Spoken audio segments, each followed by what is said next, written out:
Welcome everyone, Arcblight here coming at you with another build guide. In this one, I'll be focusing on a BeastMaster where I focused my minions into squirrels that do cold damage. As always, the build planner will be down in the description, as well as a very basic loot filter to get you started. Remember that if you like the content going on here, feel free to subscribe and like the video. That always helps me out. And with that, let's get into it.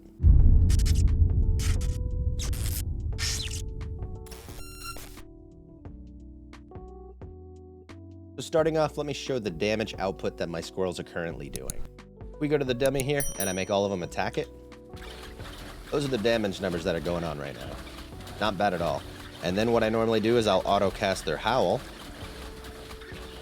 which will boost everything up a little bit as well. And then if we use Warcry and drop a totem, it ramps up even more. And then I've been using Upheaval, which helps add a little bit more damage by doing some cold damage shred. Now, so far with this build, I've only been up to about 150 in the empowered, and I'm handling everything just fine. I tried to take on Jewelra level 4, and that went decent, but I'm still kind of getting one shot if I step in the wrong place. So either I need to get better with maneuvers, or I need to stack a little bit of stats differently, but I'll let you know in a future update if that works out. And I'll have some gameplay footage at the end of the video to kind of give you an example of how this build is functioning. So first off, if I go to the skills that I'm using Wolves, Fury Totem, Warcry, Fury Leap, and Upheaval. With the Wolves, we have 23 points here because of the Herald of the Scurry unique helmet that we're using, which is very critical to making this build work to begin with. So with the Wolves, I've gone over, I put 5 points in On the Hunt so that they get more move and attack speed. I got 2 points in Savage Hungers for more damage. I put 5 in Legendary Bite to try to get their critical strike chance as high as possible. I put 5 in Tundra Stalkers to give them more cold damage. 4 in Frozen Fangs to get Ice Bite and convert their normal damage over to cold.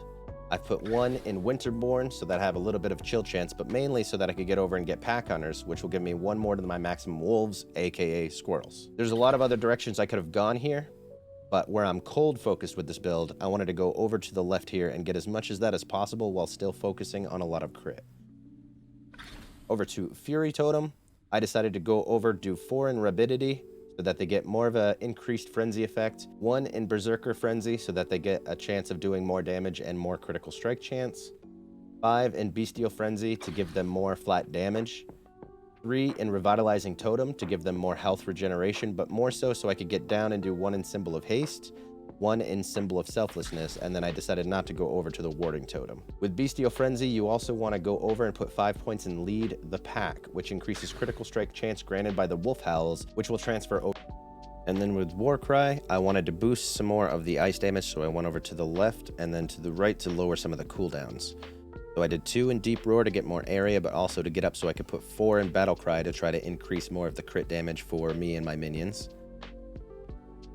1 in Jormun's Wrath, 5 in Frostclaw to get more cold damage, and 1 in Bringer of Winter to up the crit chance and shield chance for me and my minions as well.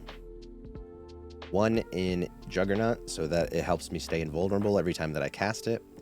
1 in Staggering Roar, 1 in Kinetic Scream, mainly so I could get over, put 2 in Shredding Howl so that I can get Shallow Breath to give me minus 50% cooldown.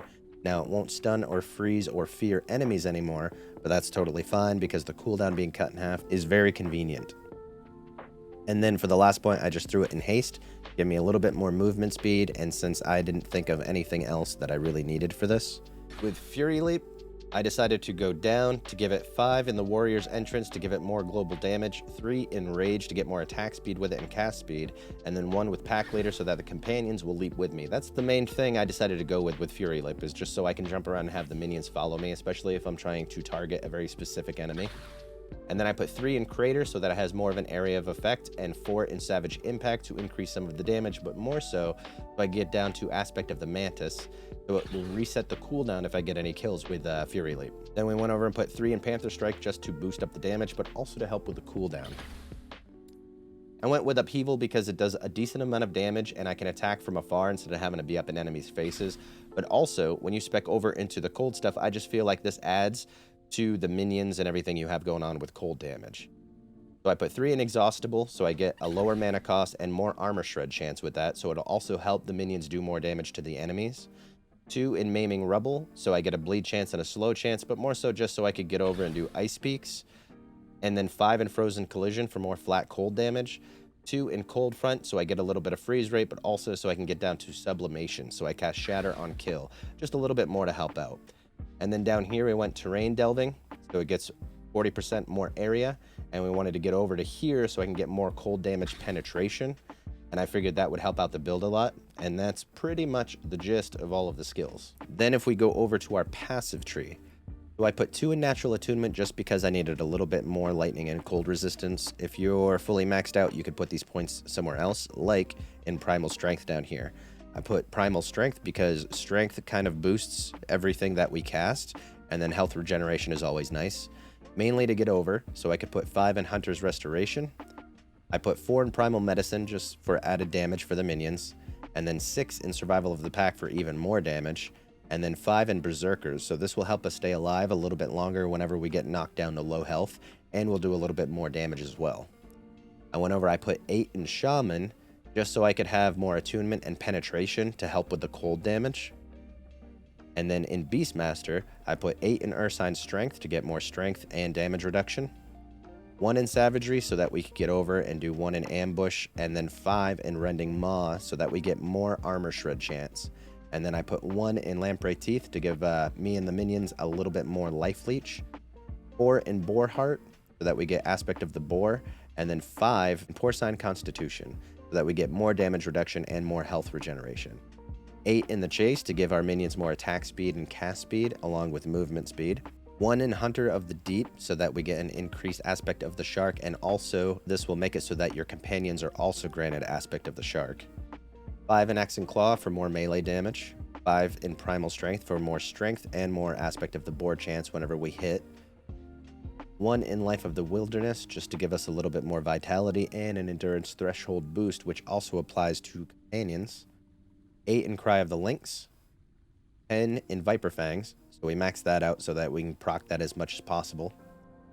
6 in Serrated Claws so that we get more crit multiplier for our minions and for ourselves. 5 in Critical Bite so that we get more leech with it as well. I decided to go and put 5 points in Ancient Might just to get a little bit more strength and flat damage for the minions. And yeah, that's pretty much it for the passives. A lot of these you can kind of mix and match however you want. Some people go down and they get Circle of Life along with some other things. This is what worked out for me, and I was having fun with it. It is subject to change the more that I play with it. And if there's any updates to the build, I'll be sure to let you know. And then over to the gear. So first and foremost, the helmet that you need for this build is Herald of the Scurry. I got an okay rolled one. Mainly I was just looking to get the +3 to summon Wolf, but the higher that you can get with the increased health and also the shred physical resistance for your squirrels, then the better off you'll be. That's just more life for you and more damage for your minions. With the rest of your gear, I basically tried to stack anything that would benefit the minions in terms of crit or just straight up damage or cold damage. And then you want to spread out and get as much resistances that you need as well while you're trying to stack those other stats. And if you're doing all right with certain resistances, I would swap some of those out for more health so that you can have a little bit more survivability.